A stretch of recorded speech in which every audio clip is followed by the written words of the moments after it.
Panalangin na pangungunahan ng pinipiling Balmer.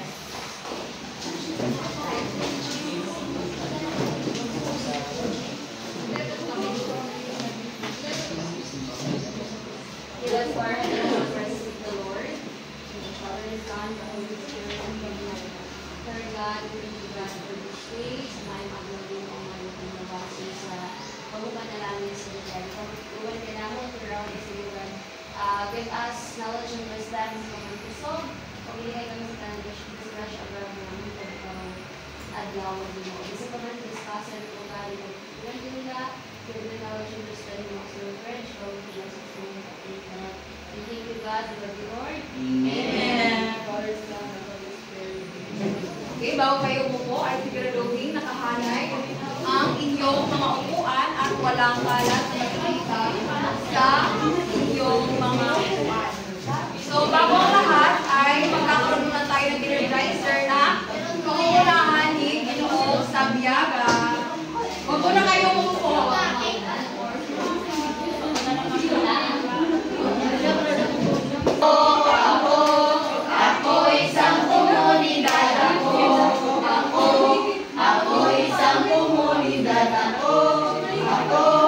Ako isang komunidad, ako isang komunidad,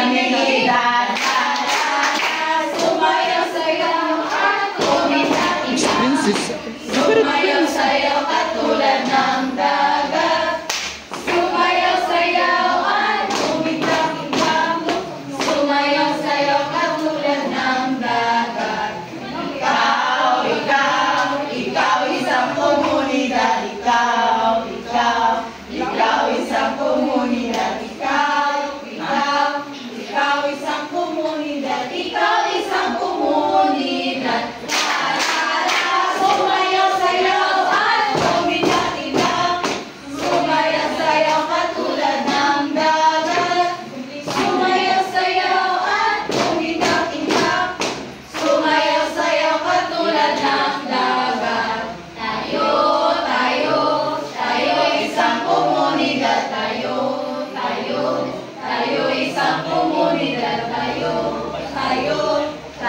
isang komunidad, tayo isang komunidad, sumayaw-sayaw at umitak-itak, sumayaw-sayaw katulad ng dagat, sumayaw-sayaw.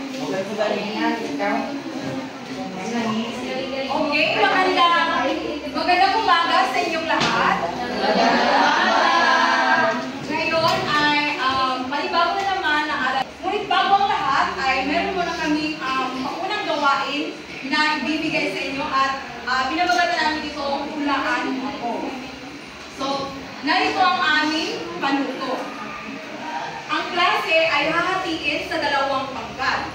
Hulaan lamang ng bawat grupo ang ibinigay ng mga isinaling pangungusap mula sa Ingles patungong Filipino.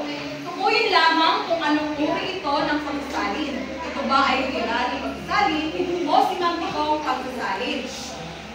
Paunahan lamang sa pagsagot at ang grupo na may maraming tamang sagot ay siyang panalo.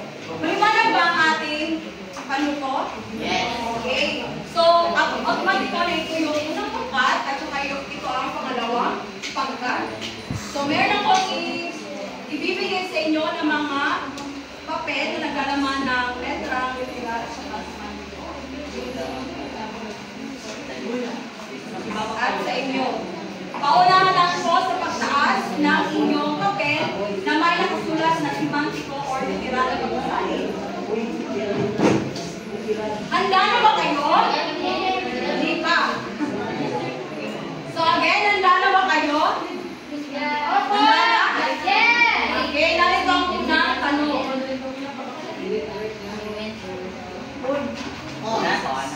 Lagi na ako na. Anong isagot ng grupo? Hindi nakita. So, ang Bislaw. So, ang sagutin nyo ay literal. Tingnan natin kung literal ba.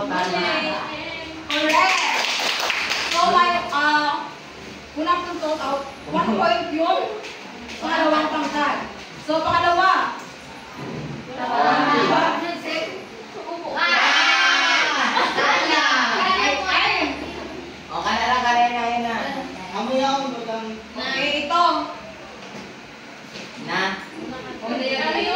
Ano yun? Ay, bago mag-ina. Ito, unang pangkat. Ano yung sagutin nyo? Semantic ko. Nalitira ko. 1 point sa unang pangkat. Pangatlong tanong. Semantic ko. Father. Arlene. Ang sagot ay literal nga ba? Yes. Ang sagot ay literal. So, 2 points sa unang pangkat. Pang-apat na tanong. 3 points sa Unang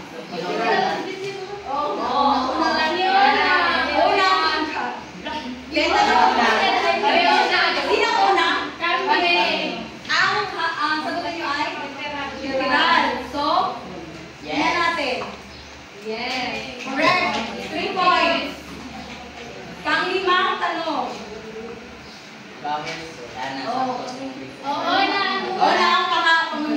Pangalawang pangkat, ang sagutin nyo ay Check. semantic ko nga ba? Check. Correct. 2 points sa pangalawang pangkat. Pang-anim na tanong. Diba? Unang yan.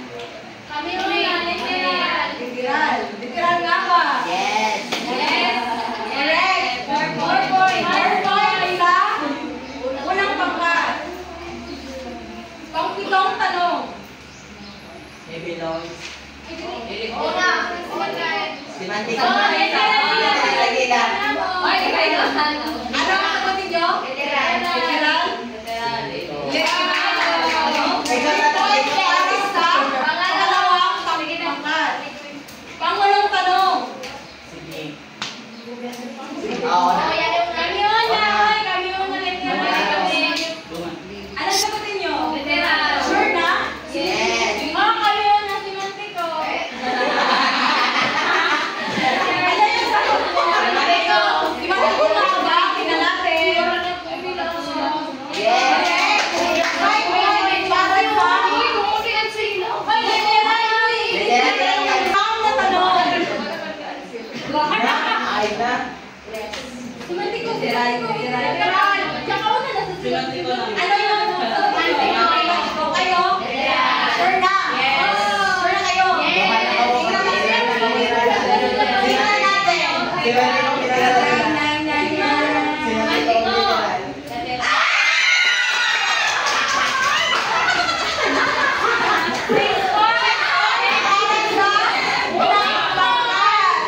Lahat na tanong pakulit na lang.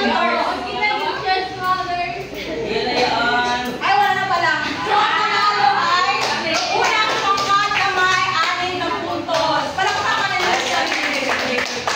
So, bago namin katalangay ang aming paksa, ay meron pala akong alituntunin na dapat inusin. Ito ay tinatawag na RAR. Ano nga yung RAR?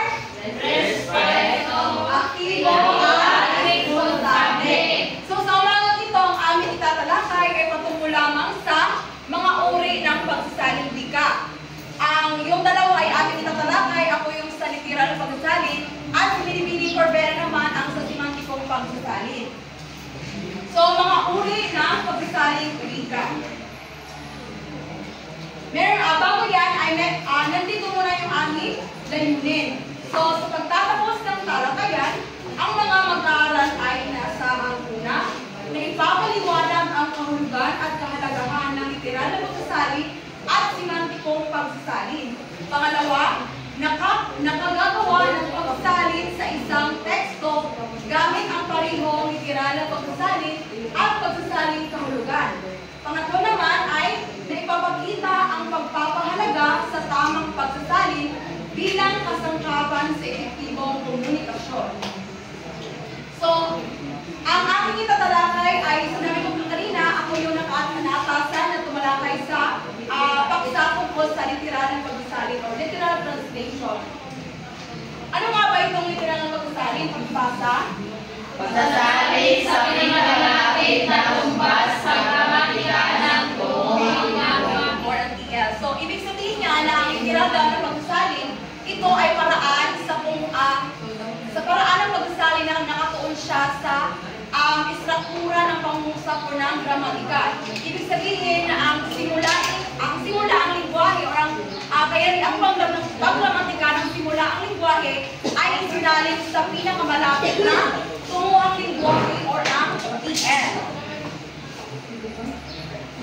Mahalaga ito sa mga teknikal at akademikong teksto na nangangailangan ng eksaktong kahulugan. So of course, ang literal na pagsasalin is pinakamainam talaga siya na gamitin sa lalo-lalo na sa teknikal at akademikong teksto. Sapagkat, for example, sa teknikal at pagsasalin, yung mga gama at saka yung manual, syempre, dapat akma talaga or eksakto yung kahulugan na ibinigay mo dyan o inilagay mo para yung mga mamimili ay hindi sila mahirapan na gamitin ang ganong bagay or ang ganong produkto. Kinakailangan na mas maging malinaw, mas akma, or mas eksakto yung kahulugan na inilagay mo doon dahil yun yung magiging paraan or yun yung magiging daan para maintindihan or nang magamit nila yung produkto na kanilang ibibili. So, naniniwala si Newmark na ang literal na salin ang pangunahing hakbang sa gawaing pagsasalin wika. Ang semantika at komunikatibong pagsasalin ay pangunahing hakbang talaga ay ang literal na pagsasalin dahil ang ginagamit ang literal na pagsasalin bilang bahagi siya ng pre-translation process na kung saan ito yung unang hakbang sa pangunawa ng isang makinig kayo bro, unang pangkat, na kung saan ito yung unang hakbang na maunawaan ng isang tagasalin kung ano yung kanyang yung teksto na kanyang sinasalin doon sa kanyang akda or sa isang teksto. So para kay Newmark, sa mga magitan kasi ng literal na pagsasalin ay makikita ng isang tagasalin na kung paano bumubuo ng kahulugan ang bawat pahayag or ang bawat pangungusap na kanyang gagamitin bago nito ayusin para magamit niya sa kung siya ay magsasalin ng isang teksto or ng isang wika. So, dahil sa literal na pagsasalin ay malalaman natin yung kahulugan ng bawat salita, no? Yung pinakamalapit na katumbas na wika doon sa target na wika na ating isinasalin. So, mula sa pagsasalin or sa literal na pagsasalin ay malalaman natin kung ano yung mga kahulugan na nakapaloob or nakapamamagitan doon sa bawat salita na iyong isinasalin. So, paano ba natin isasalin ang literal na pagsasalin? Bakit sinasabi ni Newmark na ang pangunahing hakbang daw sa pagsasalin ay literal? Diba? Kasi hindi naman pwede na salita sa salita, no? Kasi ang salita ng pagsasalin ay isinalin yung bawat salita ng direkta. Hindi siya isinalang-alang yung istruktura or kahulugan ng teksto na kanyang isinasalin. Kumbaga, sa literal pagsasalin ay dito isinang-alang pa rin niya yung gramatika or yung istruktura ng wika na kanyang isinasalin. So, una ay ang pagsasalin sa salita. Ibasa lahat.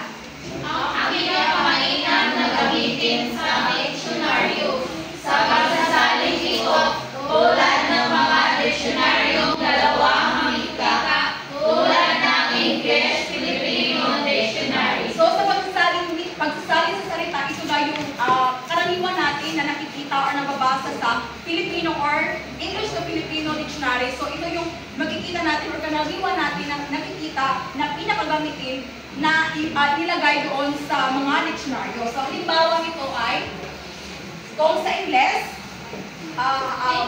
thanks. Tapos sa Pilipino naman, salamat.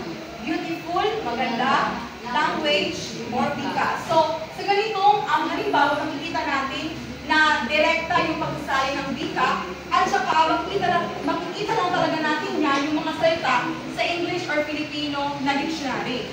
So, pangalawa naman sa literal kung paano siya isasalin ay sa pagsasalin ng parirala or sa English pa ay phrase.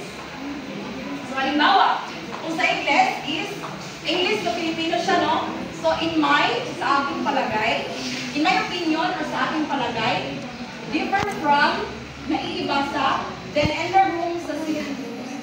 Different from, naiibasa, then in the room or sa silid, then in the room, sa silid ba?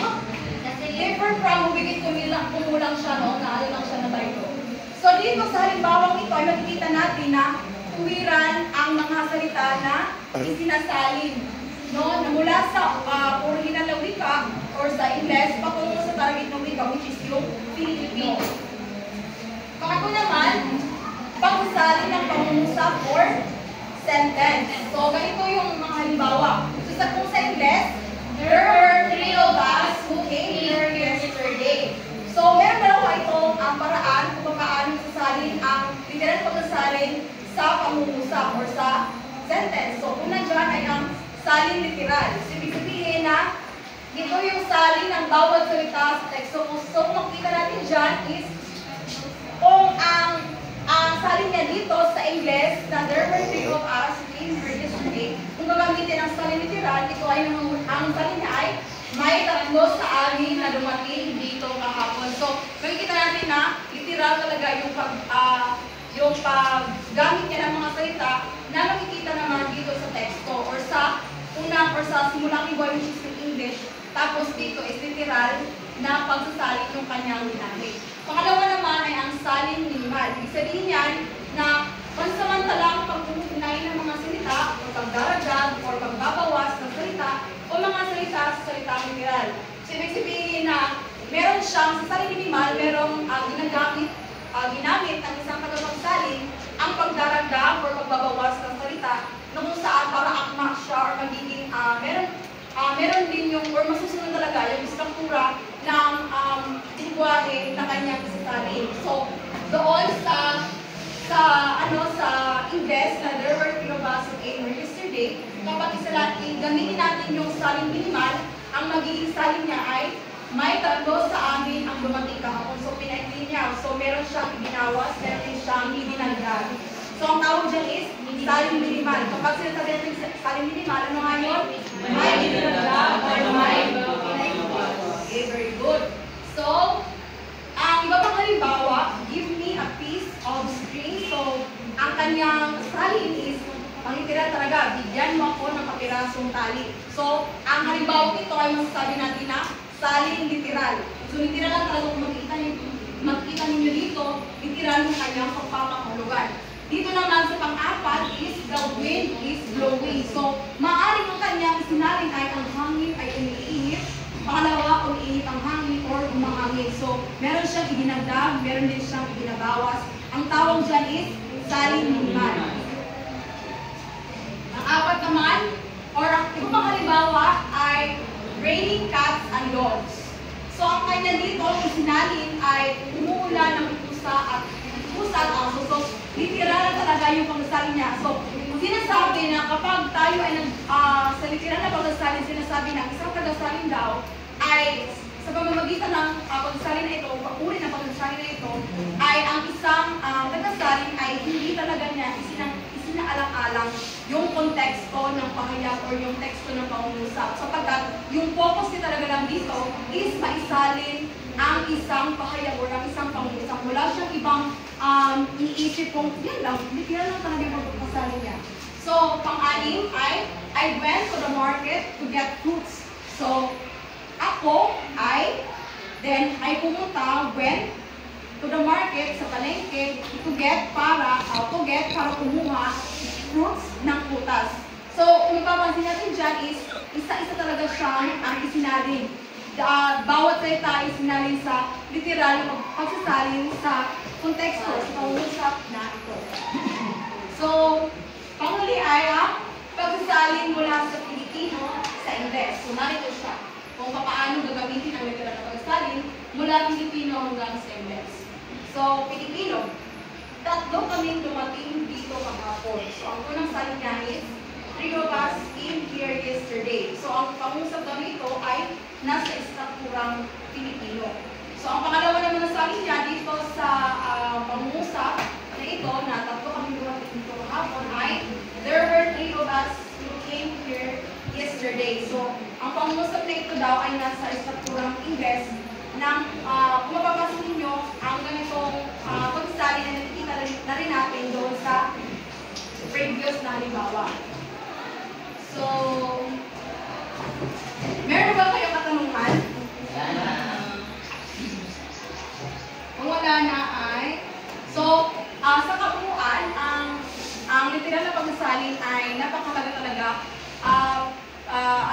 lalong-lalo na talaga sa technical at saka sa mga akademikong pagsulat. So, ano nga yung literal na pagkasalin sa inyong paunawa?